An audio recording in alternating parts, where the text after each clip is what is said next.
जय Shri Shyam to all the student. बच्चों, जब से May 26 का सीए फाउंडेशन का रिजल्ट आया ना, तब से बच्चों के मन में एक ही क्वेश्चन है। सितंबर 26 का हम अटेम्प्ट दें, जो बच्चे पास नहीं हो पाए हैं उनके लिए बात कर रही हूँ कि मैम अब हम क्या करें, हम सितंबर में सीए फाउंडेशन दोबारा दें या जनवरी में दें। तो बेटा वीडियो एंड तक सुन लेना, आपके सारे डाउट्स क्लियर हो जाएंगे। बहुत सारे फैक्टर्स होते हैं इस बात को कंसीडर करने के लिए कि आपको सितंबर में जाना चाहिए, जनवरी अटेम्प्ट में जाना चाहिए। तो सबसे पहले तो हम ये देख लेते हैं कि दोनों अटेम्प्ट का क्या टाइमलाइन रहने वाला है। अगर आप सितंबर में एग्जाम दोगे तो आपके एग्जाम के डेट्स तो आ चुकी हैं सितंबर बिगनिंग में, जनवरी में दोगे तो जनवरी बिगनिंग में है। और आपके पास सितंबर की प्रिपरेशन के लिए 8 वीक्स है और जनवरी की प्रिपरेशन के लिए 5 से 6 महीना। सेम सीए फाउंडेशन सब्जेक्ट के लिए जो आप 8 वीक्स में भी सफिशिएंटली प्रिपेयर कर सकते हो, मैं आपको बताऊंगी कैसे। उसके लिए आप 5 to 6 मंथ्स लगाओ या नहीं लगाओ, ये आपको सोचना है। मेरे हिसाब से, मेरे अकॉर्डिंग ठीक है, और भी फैक्टर्स हैं जिनके बारे में हम बात करेंगे, बट मुझे ऐसा लगता है कि अगर आपकी प्रिपरेशन थोड़ी बहुत ठीक ठाक है तो 8 वीक सफिशिएंट होते हैं रिवीजन के लिए फॉर सीए फाउंडेशन। ठीक है, आपको सितंबर में जाना चाहिए। Why to waste 4 months of your life? क्यों लेट सीए बनना है और 4 महीने क्यों लगा देने हैं सेम पेपर के लिए? ठीक है, आप देखो फटाफट से सितंबर 26 क्लियर करो और सीए इंटर की रेस में घुस जाओ। अगर आप सितंबर में सीए फाउंडेशन देते हो, रिजल्ट अक्टूबर में आएगा, इंटर की प्रिपरेशन अक्टूबर से स्टार्ट। जैन में एग्जाम देते हो, रिजल्ट मार्च में आएगा और इंटर की प्रिपरेशन आपकी ऑब्वियसली में थोड़ा सा लेट अप्रैल में स्टार्ट हो रही है। क्यों टाइम वेस्ट करना है? क्यों? जल्दी फाउंडेशन क्लियर करोगे, जल्दी इंटरमीडिएट में आ जाओगे, जल्दी आर्टिकलशिप स्टार्ट होगी, जल्दी सीए कंप्लीट होगी। ठीक है, अब आपको क्या बात का ध्यान रखना है, पहली बारी बात सुनो, किन किन फैक्टर्स का ध्यान रखना है डिसाइड करने से पहले। आप सितंबर में जाओ, अगर आप ऑब्वियसली रजिस्टर्ड हो, एलिजिबल हो अपीयर होने के लिए, सारे कॉन्सेप्ट्स आपके एक बार हो चुके हैं, आप 8 वीक्स शिद्दत से पढ़ सकते हो।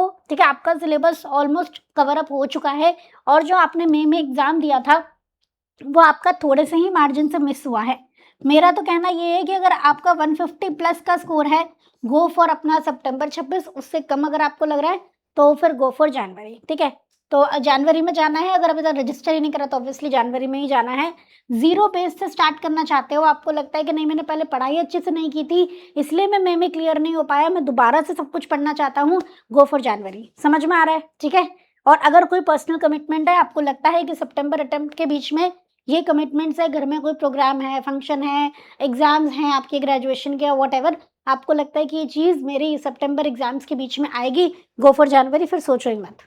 ठीक है, अब 8 वीक्स को आपको कैसे प्लान करना है, देखो वीक 1 से लेके 3, वीक 1 2 3 कॉन्सेप्ट्स अपने फिनिश करेंगे। कोई इंपॉर्टेंट चैप्टर जो आप पहले नहीं कर पाए थे वो आप करना है, वो आप करोगे। हमारा ओटीटी हमने फ्री कर रखा है इसीलिए कि बच्चे कॉन्सेप्ट में कहीं पे भी बच्चों के लिए कोई कमी ना रहे। ठीक है, 4 to 6 वीक, 4 5 6 इनमें आप अपनी प्रैक्टिस करोगे, 7 8 में रिविजन दो, मॉक टेस्ट दो।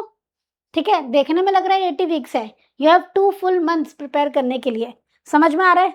ठीक है, उसके बाद हमारा सीए फाउंडेशन ओटीटी हमने फ्री कर रखा है, बिल्कुल जीरो कॉस्ट पे, कोई भी फीस नहीं है।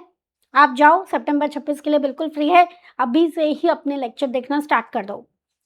जिन जिन टॉपिक में प्रॉब्लम थी, तो मैंने कहा ना, अगर आपको थोड़े थोड़े टॉपिक में ही प्रॉब्लम थी, आप 8 वीक्स में प्रिपेयर कर सकते हो। गो फॉर सितंबर, उन टॉपिक्स को देखो, रिवाइज करो, जैसे मैंने प्लानर बताया उस तरीके से सितंबर अटेम्प्ट दे दो। लेकिन अगर आपको दोबारा से ही फ्रेश स्टार्ट करना है, आपका स्कोर काफी कम था, गो फॉर जनवरी।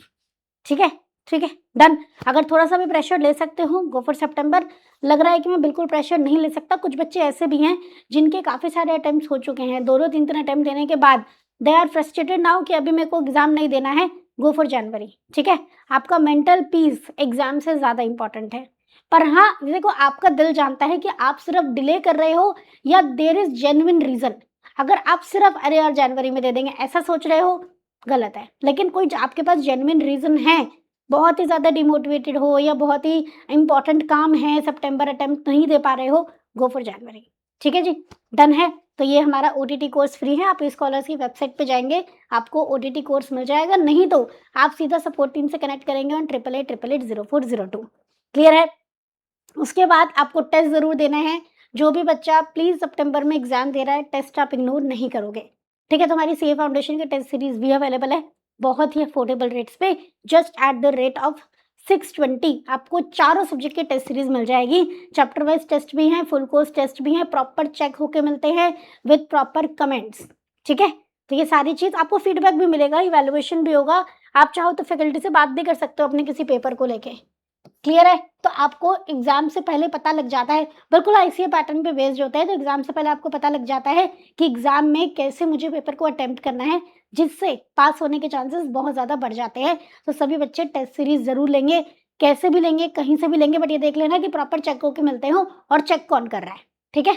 तो test series grooming education academy की भी अवेलेबल है हमारी वेबसाइट www.escholars.in पे। ठीक है? तो सारी चीज़ मैंने आपको बता दी, अब आपको डिसाइड करना है कि सितंबर पे जाना है कि जनवरी पे जाना है। मेरा तो यही मानना है कि आपको सितंबर में जाना चाहिए, प्रोक्रास्टिनेशन नहीं करना चाहिए कि जनवरी में अटेम्प्ट दूँगा। जेन्युइन रीज़न है तो अलग बात है, ठीक है? तो ये वीडियो को अपने फ्रेंड्स के साथ शेयर कर देना, जो भी कन्फ्यूज़्ड हैं अटेम्प्ट को लेके, ताकि उनको क्लैरिटी मिल जाए, राइट? तो यहीं पे हम वीडियो को एंड करते हैं, मिलते हैं नेक्स्ट वीडियो में। Thank you so much everyone. जय श्री श्याम। चैनल पे नए हो तो चैनल को सब्सक्राइब कर लेना, राइट? चलिए, thank you so much everyone. जय श्री श्याम।